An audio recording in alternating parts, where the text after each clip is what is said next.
Buenos días, chicos, ¿me escuchan? Buenos días, Inge. Sí, se la escucha. Gracias. Antes de empezar, no se olviden la prueba del día martes, ya lo que corresponde a circuitos MSI, todos los circuitos integrados que hemos visto, circuitos combinacionales. Vamos entonces a anotar la asistencia, ¿ya? Javier Amaguari, Erwin Balseca, Presente, Inge, buenos días. Anthony Cadena, Presente, Inge, buenos días. Jonathan Ceballos, Jordan, Presente, ingeniera, buenos días. Kevin Coloma, Kevin Cueva, Cristian Farías,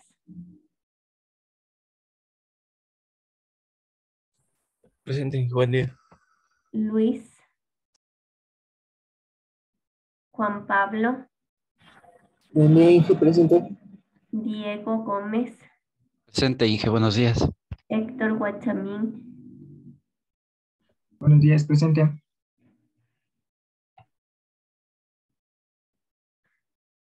David Guastay, Presente, Inge, buenos días. Jocelyn, Diego Jara, Presente, Inge, buenos días. Cristina Gibaja, Presente, Inge, buenos días. Diego Lomas, Presente, Inge, buenos días. Steven Ortiz, Presente, Inge, buenos días. Pedro, Presente.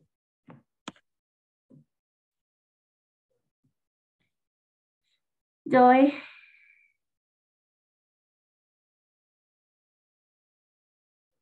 Josué, Presente, Inge. Buen día. Kemik, Presente, Inge, buenos días. Jenny, Kevin Tuapanta, Isaac, Presente, Inge, buen día. Miguel Ángel, Presente, Inge, buenos días. Kevin, Buen día, Inge, presente. Paul. Presente, Inge, buenos días.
¿Me confirman, por favor, que están viendo mis diapositivas? Sí, Inge. Ya, chévere, gracias. Entonces, en esta clase y más o menos un mes nos vamos a dedicar a estudiar los microcontroladores. Sí, entonces, Vamos a empezar con el capítulo 3. En esta clase vamos a ver lo que corresponde a una introducción. ¿Sí? Además, en esta clase yo les voy a indicar temas puntuales que tienen que ustedes tenerlos bien entendidos para la evaluación. Sí. Entonces, hay cositas que vamos a ir relacionando con todo lo que hemos visto de los circuitos integrados. Entonces,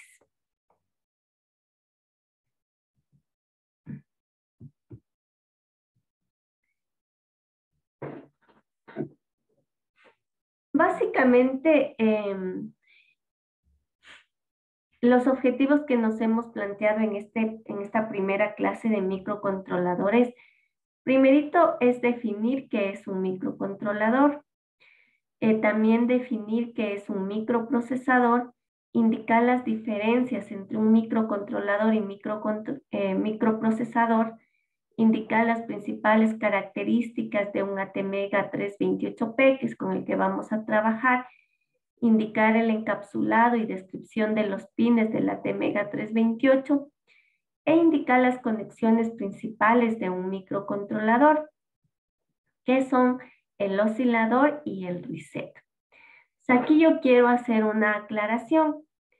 De aquí en adelante, todos los circuitos que ustedes diseñen, construyan, simulen, tienen que tener el circuito del oscilador y del reset. Verán que la clase está siendo grabada, ¿no? Entonces, todos los circuitos a partir de hoy que ustedes construyan, diseñen, tienen que tener las conexiones de oscilador y reset. Si es que no tienen, yo les voy a bajar puntos, sí, en los preparatorios, en los informes, en los desarrollos, en las pruebas, sí, porque a veces omiten estos circuitos, que son conexiones principales, es decir, todo diseño debe tener el oscilador y el reset. Luego ya vamos a ver de qué se trata. Entonces, veamos las características principales de un microcontrolador primero. Un microcontrolador es un circuito integrado que es programable y que contiene todos los componentes que tiene un computador. Se emplea para controlar el funcionamiento de una tarea determinada y debido a que es pequeño, suele ir incorporado en el propio dispositivo al que controla. Estos circuitos integrados son programables. Es decir, que se le coloca, digámoslo así, se le graba un programa. Entonces, este microcontrolador, si yo le grabo un programa, digamos, para sumar dos números, servirá para específicamente eso, sumar los dos números. Las aplicaciones se los ve en muchos dispositivos como la televisión, control remoto, microondas, el sistema de seguridad de un vehículo, el climatizador, inyección de combustible, el ratón de un computador, el teclado, fotocopiadoras, teléfonos celulares, teléfonos inalámbricos, control de motores, termostato, lector de código, lector de barras, lector de tarjetas, es decir, N aplicaciones. El microprocesador, en cambio, es un circuito integrado que contiene la CPU o procesador de un computador. La CPU está formada por la unidad de control, es el cerebro, que interpreta las instrucciones y el camino de datos que las ejecuta. Los pines de un microprocesador sacan al exterior las líneas de buses de dirección de datos y control para permitir conectarle con la memoria y los módulos de entrada-salida y configurar un computador implementado por varios circuitos integrados. Básicamente lo que estamos diciendo es que un microprocesador es únicamente la CPU, ¿sí? Solo el cerebro. Además de eso, yo tengo que tener los pines para conectar memorias, módulos de entrada y salida. Si ustedes se dan cuenta, yo puedo decir que, por ejemplo, un Arduino es un microcontrolador, ¿sí? ¿Por qué? Porque un Arduino tiene ya integrado, ¿no es cierto?, su CPU, tiene su memoria, tiene sus buses, sus buses de direcciones, sus buses de datos, ¿sí?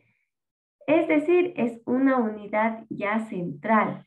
En cambio, el microprocesador es únicamente el CPU. Todavía yo tengo que conectarle la memoria, tanto de datos, ¿no es cierto?, como de programa. Es decir, y esto ustedes tienen que tener claro, que un Arduino es un microcontrolador. Para que funcione, le hace falta conectar ¿qué? Dispositivos de entrada y de salida, como los LEDs, como los botones, teclados, ¿sí? Dispositivos de entrada y de salida, displays. Pero en cambio un microprocesador le hace falta todavía muchos componentes, ¿sí? Un ejemplo de microprocesador, por ejemplo, es la Raspberry.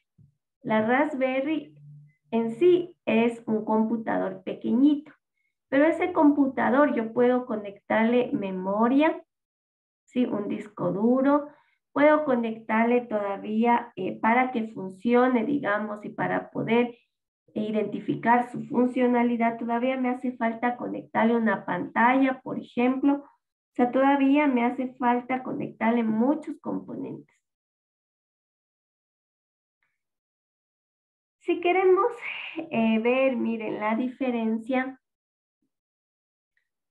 un microprocesador es un sistema abierto. Por ejemplo, el que tienen a la izquierda, ¿sí ven? Un microprocesador es solo la CPU. Y yo tengo disponibles los buses de direcciones, los buses de datos, que son los buses, puedo decir que los buses son líneas de conexión o son los pines. ¿Sí? Entonces, ustedes en un microprocesador tienen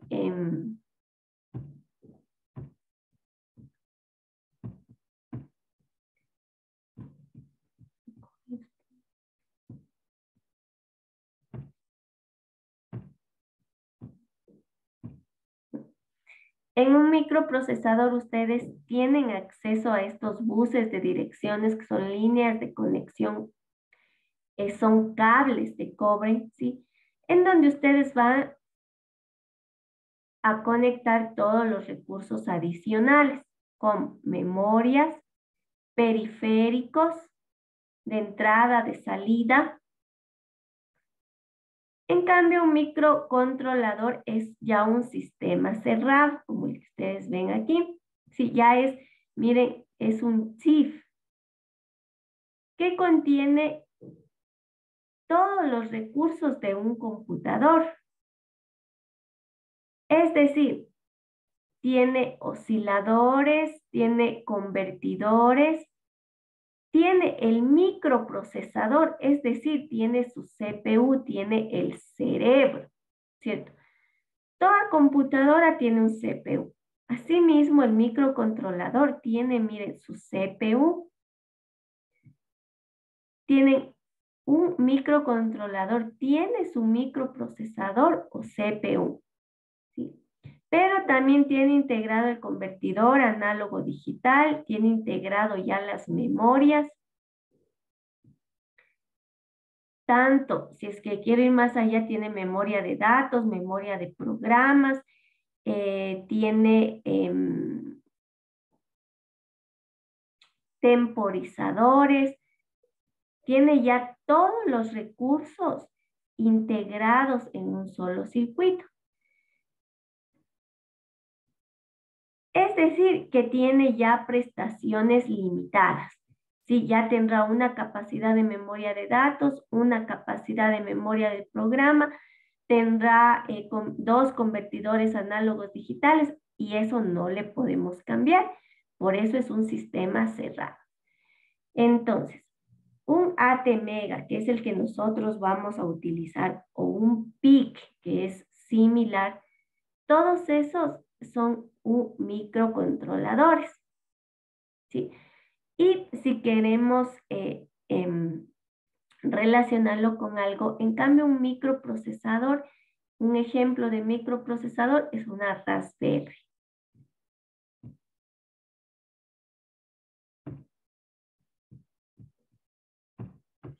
Ven un momentito que ya se me colgó la computadora.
Ya. A ver, vamos a seguir mientras mi compu reacciona. Entonces, vamos a estudiar la arquitectura de los microcontroladores, que es lo que nos interesa. ¿Qué quiere decir la arquitectura? La arquitectura quiere decir cómo está diseñado, qué recursos posee. ¿Sí? Entonces, de manera general, un microcontrolador posee todos los componentes de un computador, pero con características inalterables que yo ya no puedo cambiar. Entonces, primerito, todo microcontrolador está formado por un procesador, por una memoria no volátil que contiene el programa, por una memoria de lectura y escritura para guardar todos los datos, por líneas de entrada y de salida para los controladores periféricos y recursos auxiliares. Eso tomo en la prueba. Sí, les coloco, escriba la arquitectura de los microcontroladores. Fíjense que yo estoy hablando de microcontroladores en general. Yo no estoy diciendo el ATmega 328, el ATmega 8, el ATmega 16. Yo estoy hablando de un microcontrolador, porque en realidad todos los microcontroladores tienen las mismas características y las mismas funcionalidades, solo que tendrán uno mayor capacidad de memoria, otro tendrá mayor número de comparadores analógicos, menor número de conversores análogo digital. Entonces, por eso es que yo hablo de microcontroladores. De ahí que nosotros usemos uno de tantos de los que existen, eso es otra cosa.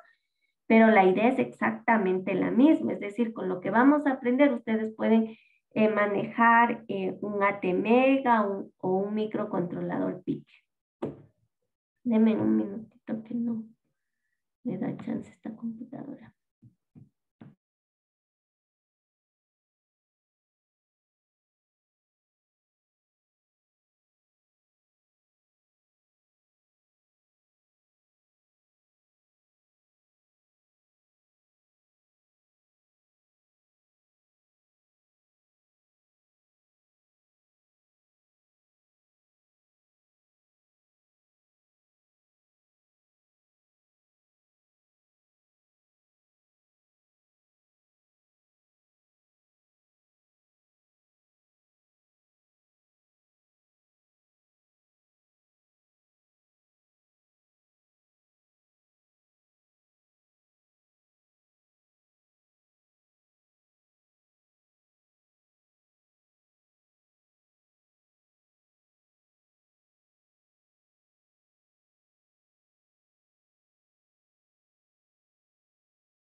Listo.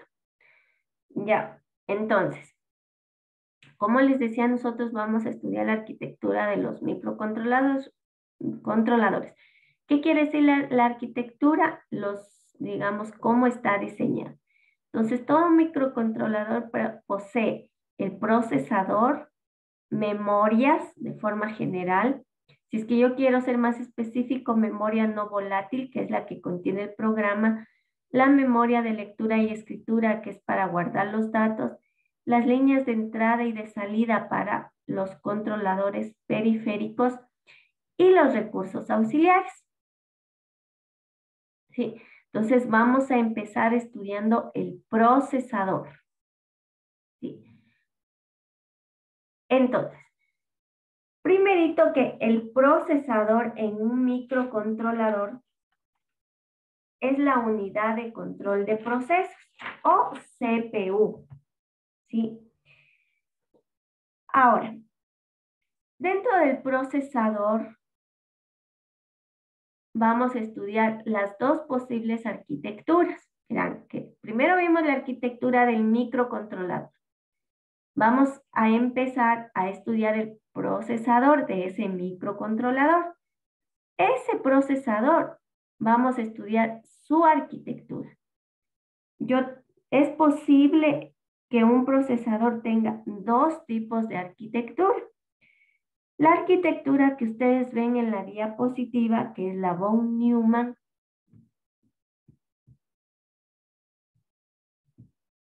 ¿sí?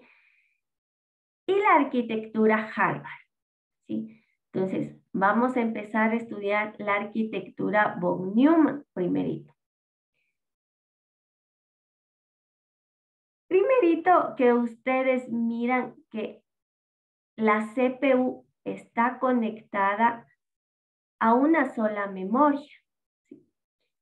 Esta memoria es la misma, tanto para las instrucciones como para los datos. Es decir, que esta CPU se conecta a través de un bus de direcciones, tanto para las instrucciones como para los datos. Y tengo un único bus de datos, donde en este caso los datos son los datos propiamente dichos y las instrucciones. Es decir, que yo me conecto con una única memoria y esta única memoria contiene instrucciones y datos. Es decir, que en esta arquitectura tengo un único bus de direcciones. Direcciones para las instrucciones y direcciones para los datos. Y un único bus de datos. Es decir, por este bus de datos yo voy a enviar tanto instrucciones y datos. ¿Cuáles son las desventajas de esta arquitectura? Pensemos, por ejemplo, que las instrucciones, yo digo, las instrucciones son instrucciones, por ejemplo, de 8 bits. Y los datos son, por ejemplo, de 4 bits.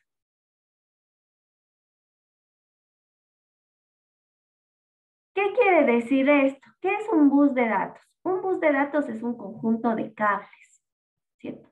Entonces digo, si por cada cablecito yo voy a mandar un bit, quiere decir entonces que yo voy a necesitar, para enviar los datos, voy a necesitar 4 líneas. En vez de decir cables, se dicen líneas. Yo voy a necesitar 4 líneas. 3 y 4.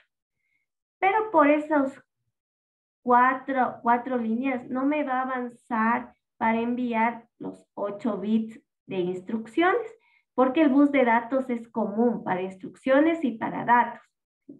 Entonces, ¿qué quiere decir? Que este bus de datos debe de tener 8 líneas, ¿sí? Porque ahí me alcanza para enviar los datos y para enviar las instrucciones. ¿Qué quiere decir? Que básicamente yo estoy sobredimensionando, digámoslo así, el bus de datos. ¿Sí? Porque cuando yo envío un dato, solo voy a utilizar 4 bits, 4 líneas. Es decir, que los otros 4 van a estar subutilizados. Cuando mande instrucciones, por cada línea voy a mandar un bit. Entonces, ahí recién voy a ocupar todas las líneas de transmisión. Y lo mismo ocurre con el bus de direcciones.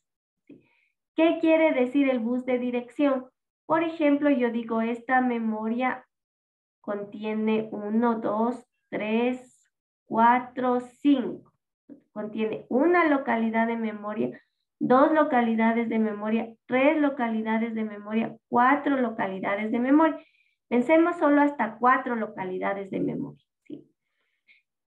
Yo tengo 4 localidades de memoria. ¿Cómo digo yo que voy a guardar un dato en una localidad de memoria, en la localidad 2, en la localidad 3 o en la localidad 4? Soy yo quien va a decir voy a guardar en la localidad 2. Entonces por aquí tendré que enviar, ¿no es cierto?, la dirección 2. Si es que yo digo voy a guardar en la última localidad, en la localidad 4, ¿qué dirección deberé mandar? 4. Pero esto solo lo estoy diciendo así como ejemplo, porque acuérdense ustedes que todos los sistemas digitales se comunican ¿con qué? Con unos y ceros. Eso tienen que estar claros. Sí. Entonces, ¿para qué me sirve el bus de direcciones? Para decir en qué localidad de memoria yo quiero almacenar alguna información o leer alguna información. ¿Para qué me sirven los buses de datos? Para enviar esa información. En un bus de datos son líneas de transmisión. Puede ser que las instrucciones sean de 8 bits, puede ser que los datos sean de 4 bits.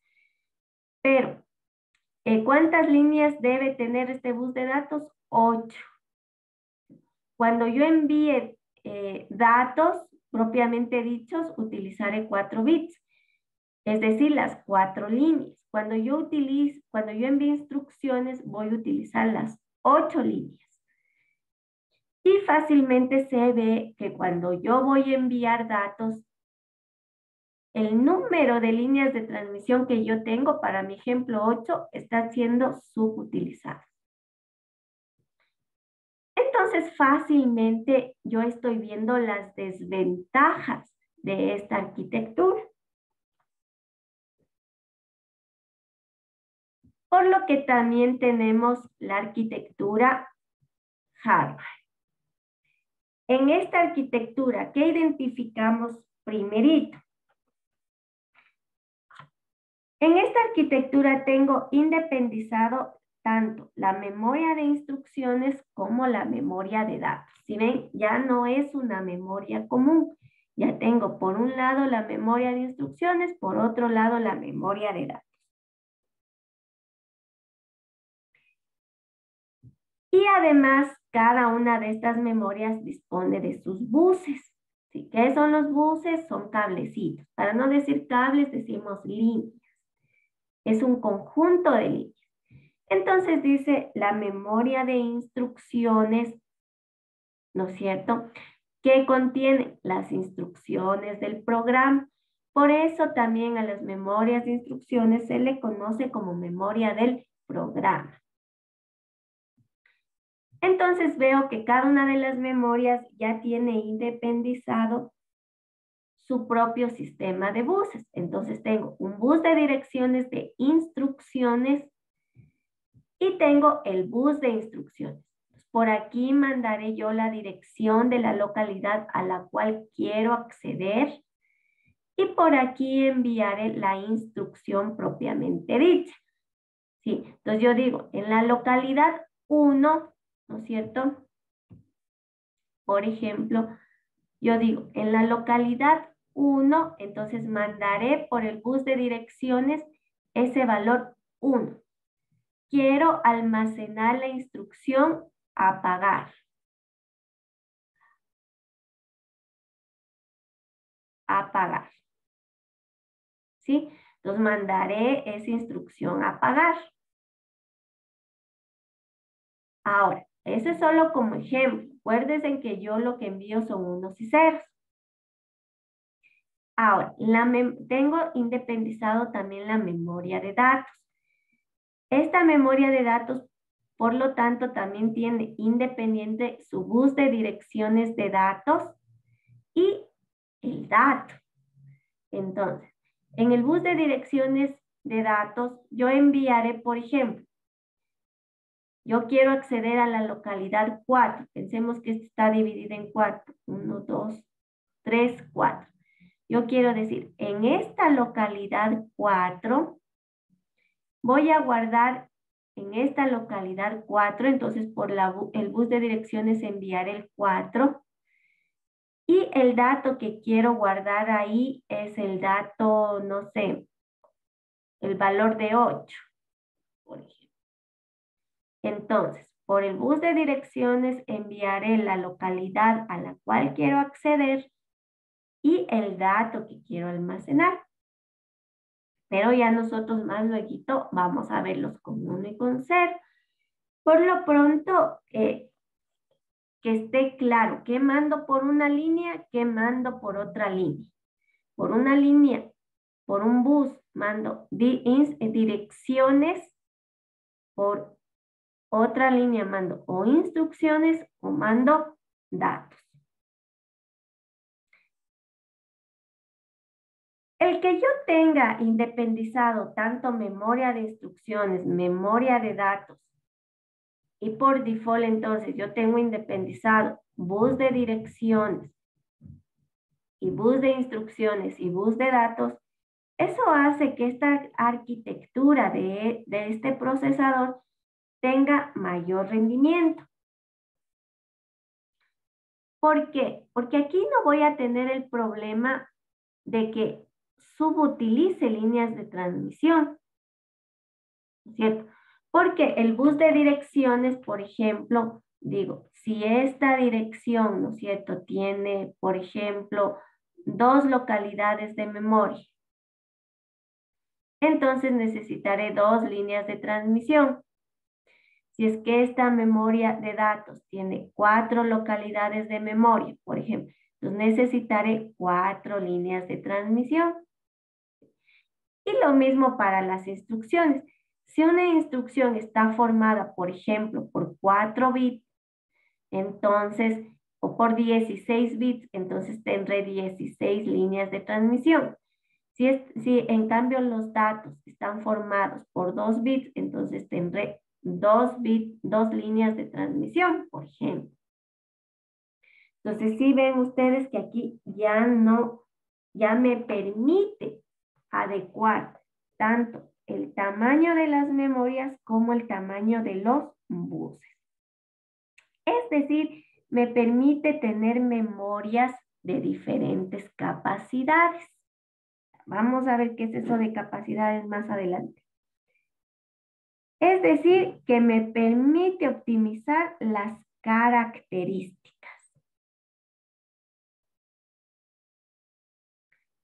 Ahora, ¿qué otra característica tienen los procesadores de los microcontroladores? Y específicamente esta arquitectura Harvard. Tienen la capacidad, tienen la característica que son de arquitectura RISC. ¿Qué quiere decir RISC? Quiere decir Computer Set Instruction Reduced. Es decir, que son computadoras con un juego de instrucciones reducidas, simples. No siempre lo simple quiere decir que sea fácil, pero digamos tiene un conjunto de instrucciones, digámoslo así, manejables. Y además, que se ejecutan en un ciclo de instrucción. Vamos a ver qué es eso. En conclusión, y lo que ustedes tienen que tener claro, es que los microcontroladores poseen un alto rendimiento y velocidad. Por eso es que utilizamos los microcontroladores, ¿sí? ¿Por qué? Porque los microcontroladores, primerito, trabajan con una arquitectura del procesador Harvard. Porque ya vemos las ventajas. Y ya vimos las ventajas de la arquitectura von Neumann. Sí, acuérdense que la tecnología siempre se ha ido desarrollando. Los microcontroladores empezaron con arquitecturas von Neumann y se identificaron sus falencias. Entonces, se diseñó una nueva arquitectura que es la Harvard. Entonces, los microcontroladores utilizan arquitectura Harvard y arquitectura RISC. Y gracias a eso es que los microcontroladores tienen mayor rendimiento y mayor velocidad de procesamiento. Eso tiene que estar claro porque eso es lo que se toma. ¿Hasta ahí alguien tiene alguna pregunta?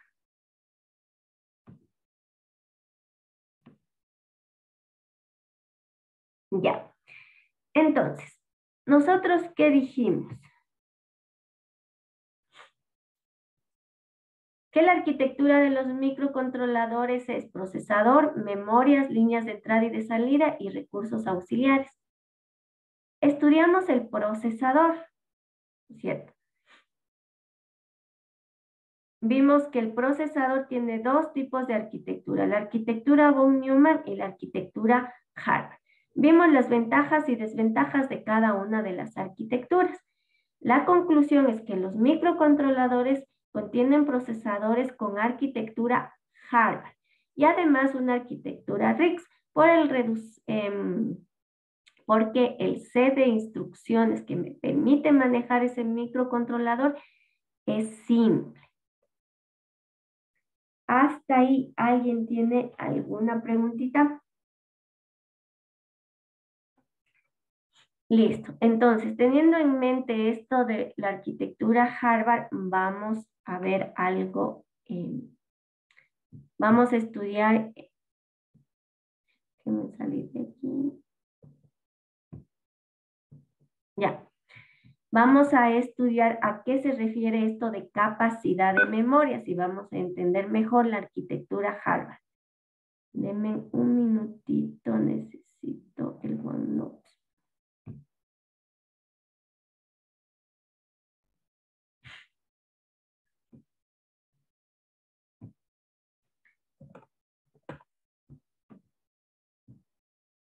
Ya, me confirman que están viendo mi OneNote.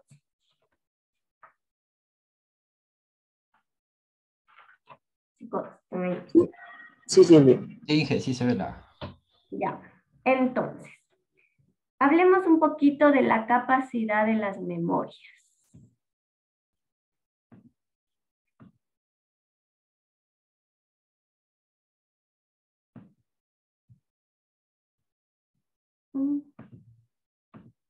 Ya.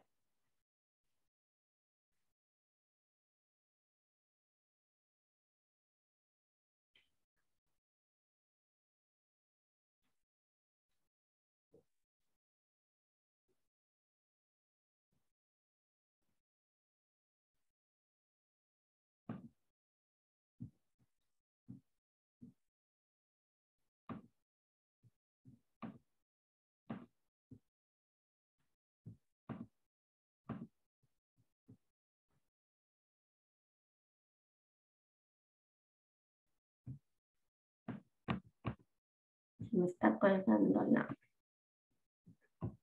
compu de menú.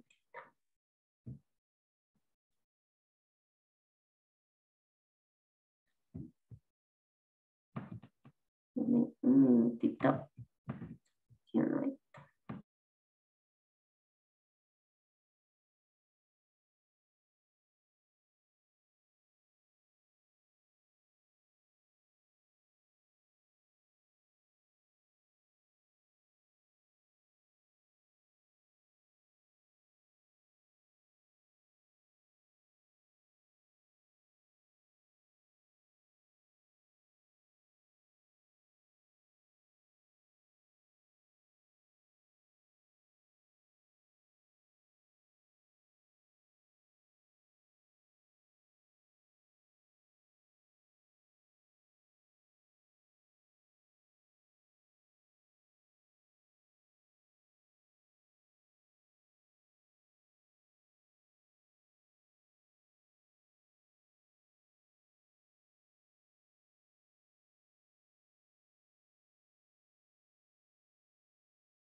Ya. Veamos, aquí me está dejando trabajar en el OneNote, no, sino en la aplicación. Entonces veamos. Las memorias. Ya hoy estudiamos el procesador, ahora vamos a estudiar las memorias. En un microcontrolador en general yo tengo dos tipos de memoria.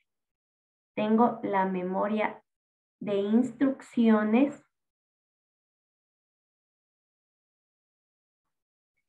que también se le conoce como memoria del programa, porque contiene las instrucciones del programa. Entonces, tengo dos tipos de memoria. La memoria de instrucciones y también tengo la memoria de datos. ¿Sí? Ahora, veamos solo la memoria del programa.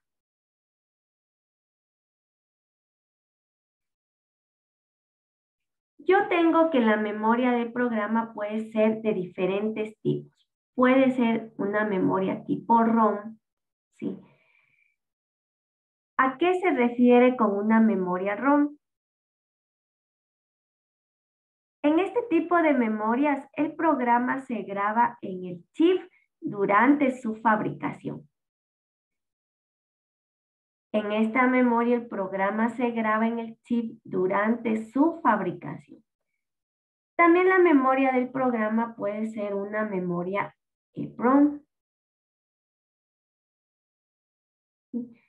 En este tipo de memoria EEPROM, la grabación de ese programa, del conjunto de instrucciones que forma el programa, se realiza con un grabador. Y esa grabación es de tipo cristal, es decir, es ultravioleta. ¿Sí? ¿Qué quiere decir? Que tiene en la memoria, tiene una ventanita, digámoslo así, donde tiene un cristal. Y la grabación se realiza por una radiación sobre ese cristal. También tenemos un tipo de memoria OTP. ¿Qué quiere decir ese tipo de memoria OTP? Quiere decir que este tipo de memoria se graba una sola vez. Y la grabación es de tipo eléctrica. También puedo tener memorias EEPROM. Sí.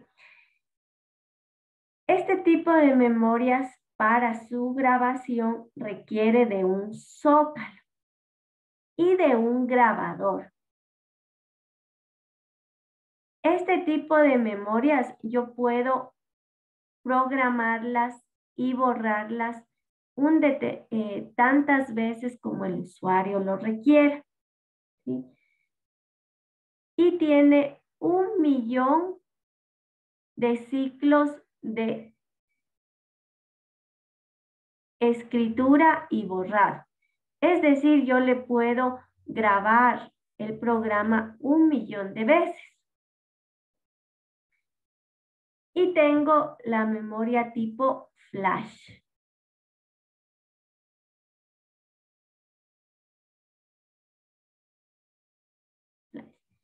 La memoria tipo flash es una memoria no volátil y tiene ciclos de escritura y borrado igual a 1.000. 1.000 ciclos de escritura y borrado. La memoria que utilizan los microcontroladores es este tipo de memoria flash.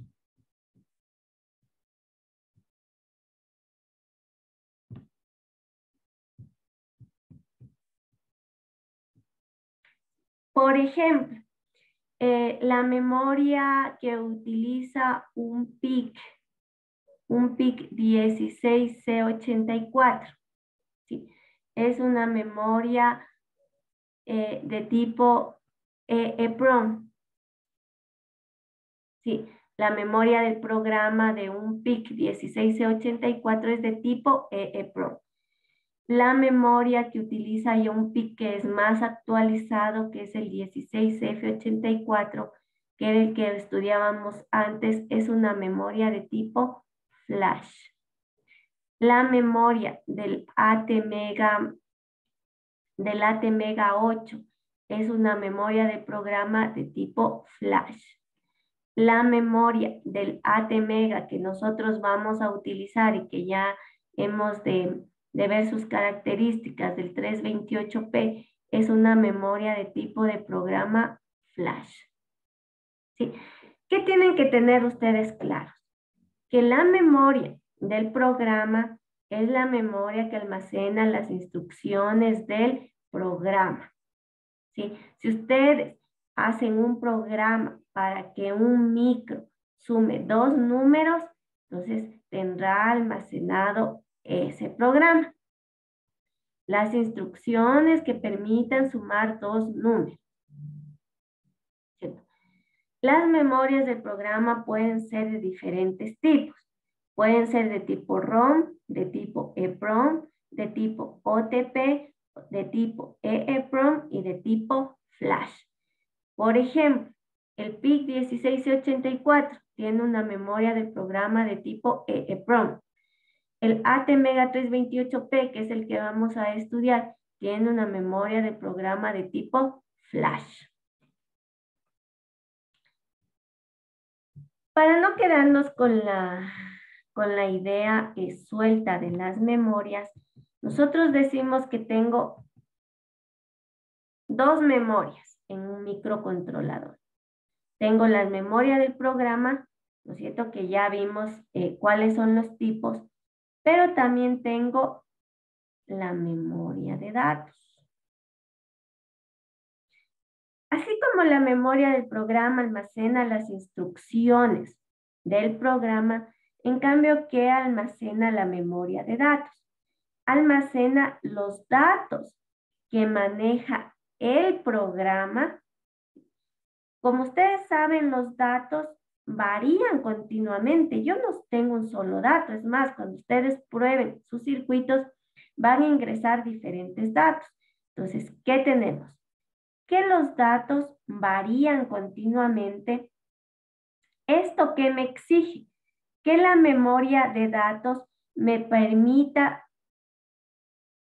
borrar y escribir datos.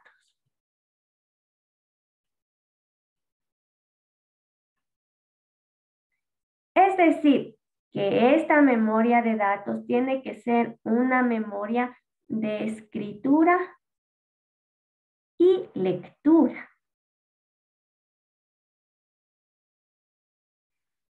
Para esta memoria de datos, yo tengo que esta memoria de datos puede ser de 2 tipos. Puede ser una memoria SRAM o puede ser una memoria EEPROM. Sí, cualquiera de esos 2 tipos de datos.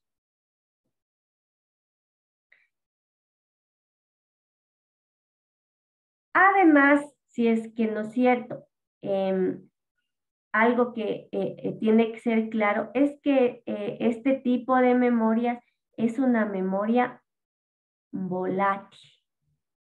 ¿Sí? En cambio, la memoria del programa tiene que ser una memoria no volátil. ¿Qué significa volátil? Que cuando ustedes le quiten la alimentación, se borra la información, ¿no es cierto? ¿Qué quiere decir? Que cuando ustedes desconecten el micro, yo no tengo que perder las instrucciones del programa. Entonces, ¿qué quiere decir? Que la memoria del programa tiene que ser no volátil. En cambio, los datos, como van a variar continuamente, es una memoria volátil. Eso no hay problema que se pierda. Lo que sí no se puede perder es el programa, porque entonces el micro pierde su aplicación, pierde su objetivo.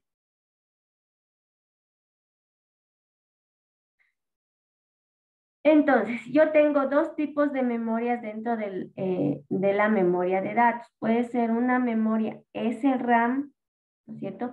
Y una memoria tipo EEPROM. Lo que hay que tener claro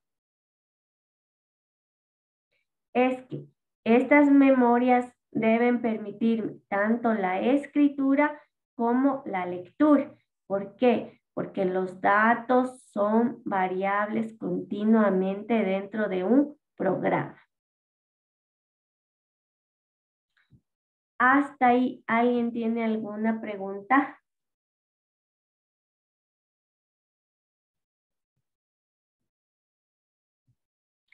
Entonces, de la arquitectura de un microcontrolador, ¿no es cierto? Nosotros hemos estudiado que un microcontrolador, su arquitectura está formada por procesador, memorias, líneas de entrada y salida para periféricos y para recursos auxiliares. Hasta aquí, nosotros ¿qué hemos estudiado? El procesador. El procesador tiene dos tipos de arquitectura, la arquitectura Harvard y la arquitectura von Neumann. Hemos visto las características de esas dos arquitecturas y hemos concluido que un microcontrolador, cualquiera que sea este, PIC o ATmega, ¿no es cierto?, tienen arquitectura Harvard y arquitectura RISC. Estas dos características hacen que los microcontroladores tengan mayor rendimiento y mayor velocidad de procesamiento. Luego estudiamos las memorias. Un microcontrolador tiene dos memorias, una memoria para las instrucciones y una memoria para los datos. Vimos los tipos de memorias de las instrucciones. Como son las instrucciones del programa, también se le conoce como memoria del programa. De los diferentes tipos de memorias de programa que existen, vemos que las memorias de los ATmega y de los PIC, digamos los más recientes, son de tipo flash. Esta memoria tiene que ser una memoria no volátil. ¿Qué quiere decir? Que cuando le quite la alimentación, se conserve el programa. En cambio, la memoria de datos, ¿no es cierto?, debe permitir que esos datos varíen continuamente. ¿Qué quiere decir? Que me permitan ciclos de escritura y de lectura, porque yo no solo voy a enviar datos, también voy a leer datos. Entonces esta memoria me debe permitir escribir y leer datos. Y tengo dos tipos de memorias de datos, memorias tipo SRAM y memorias tipo EEPROM.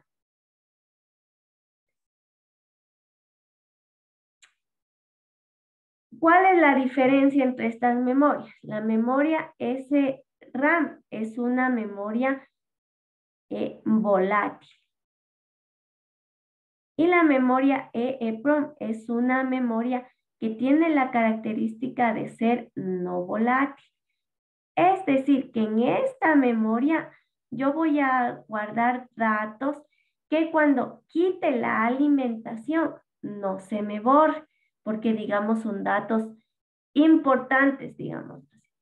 ¿Qué tipos de datos son los que generalmente se guardan en esta memoria? Por ejemplo, la hora. Sí, cuando ustedes inician, por ejemplo, el computador, la hora está actualizada, a pesar de que le quitaron la alimentación, la fecha. Estos tipos de datos se almacenan en la memoria EEPROM porque no puedo perder la información. Sí, en cambio, en la SRAM, ¿yo qué guardaré? Los valores de dos números que yo luego quiera sumar. Sí, no voy a sumar solo o siempre 2 más 2. Algún usuario querrá sumar 100 más 1000. Sí, entonces estos datos, en cambio, no importa que se pierdan. Listo, chicos, la siguiente clase continuamos. Nos conectamos más luego con los chicos que tengan laboratorio. Denme minutitos, espera un ratito, denme 10 minutitos mientras se genera la grabación, porque si abro la sesión en mientras se me genera esta grabación, se me va a colgar la computadora, ¿sí? Entonces, chicos, denme 10 minutitos, 8:20, inicio la sesión de laboratorio con el mismo link. Ahora, si alguien me decía algo. Buenos días, Inge. Disculpe, yo tengo un pequeño problemita, no sé si me puede ayudar. ¿Qué pasa? Verá, resulta que ayer estaba yo en el aula virtual y usted ya había revisado el trabajo. ¿Le puedo compartir mi pantalla? A ver. Porque también, si el problema es ese, también va a ser para la prueba. A ver. Verá, por ejemplo, yo tengo aquí el aula virtual y yo subí el trabajo de la actividad en clases que hicimos el martes y usted me había puesto como comentario que no se le abre el documento. Entonces yo le estaba verificando en mi computadora y a lo que yo le descargo y le abro, sí se abre. Pero yo como tengo ese Proteus el día de la prueba que va a ser el martes, va a haber el mismo inconveniente que a usted no se le va a abrir. Instales en el Proteus que yo tengo. Yo les dije eso el primer día de clases. Que Entonces yo le instalé la versión de mi Proteus para específicamente no tener estos problemas. ¿Sí? Por eso cuando dieron la prueba de forma presencial, yo me di el trabajo, bueno, yo no es que fue a instalarlo, pero me di el trabajo de entregar los instaladores a los ayudantes, asegurándome de que se abra, de que sea mi misma versión. Sí, entonces, el que ustedes den la prueba en los laboratorios es toda una logística, ¿no? Se pone mucha gente a trabajar, se ponen a instalar los programas, luego es verificar que se abra para que ustedes tengan todo en los laboratorios. No es tan simple, es toda una logística para que ustedes puedan dar las pruebas ahí. Entonces, ya en sus computadoras, ustedes se hacen cargo de sus compus, pero yo les dije, asegúrense de que la versión que ustedes tengan es la que se me abra a mí. Eso yo les he dicho. Entonces, si es que tú, Jenny, estás teniendo este problema, entonces en horas de consulta puedes conectarte, yo te puedo compartir mi instalador, y luego en hora de consulta igual podemos verificar que con lo que te hayas instalado a mí se me abra. O sea, hay horas de consulta, que ustedes no las utilicen, eso es otra cosa. Sí, es que como antes no le habíamos mandado, bueno, de mi parte no se había mandado el documento más que los que hicimos en el laboratorio, entonces no había tenido ese problema porque yo diseñaba aquí en mi casa y a mí se me abría tranquilamente. Ahora con el trabajo que mandamos y ayer le revisé, fue que recién me di cuenta de ese problema. Entonces, como justo tenemos la prueba, entonces dije, le voy a preguntar, sino para volverme a descargar y cualquier cosa, porque el programa yo le tengo instalado en las dos computadoras y en las dos, o sea, a mí me funciona, pero ya para compartir es el problema. Entonces, Ya, por eso dije, para entonces la lo que prueba yo va a ser. haría contigo es que el lunes, porque la prueba es el martes, para el lunes Sí. tengas el programa, la versión, digamos, porque el programa tiene, la versión que tengas que tener, porque si no se me abre a mí el archivo de la prueba, yo pongo 0, o sea, ahí no tengo nada más, no tengo evidencia, 0. Ya, entonces, yo voy a desinstalarle de las dos para poder instalar el nuevo Proteus que me dice el lunes para verificar que esté funcionando correctamente. Ya, Inge, esa nomás era mi consulta. Bueno. Gracias, Inge. Saludos. Gracias, Inge. No, chicos, Inge, disculpe que le moleste, podemos quedarnos un ratito al último con usted. Tenemos que hablar sobre... Quiero que me ayude con un problema que tenemos en el laboratorio, Inge. A ver, ¿cómo? No entendí. Le digo que por favor si se puede quedar un ratito después de ahorita, porque con mi grupo de laboratorio tenemos un pequeño problema en los preparatorios. Pero ahorita ustedes tienen sesión conmigo o es la cita. No, Inge, tuvimos la anterior semana con usted. Ya, entonces ustedes saben, chicos, todos los inconvenientes, todas las consultas es horario de consulta. Listo, Inge. Yo no, ya es 8:15, que no puedo cerrar la reunión y ya tengo la sesión de laboratorio. Para atención a los estudiantes es hora de consulta. Listo, Inge, muchas gracias. Disculpe. Chao, chicos, nos vemos.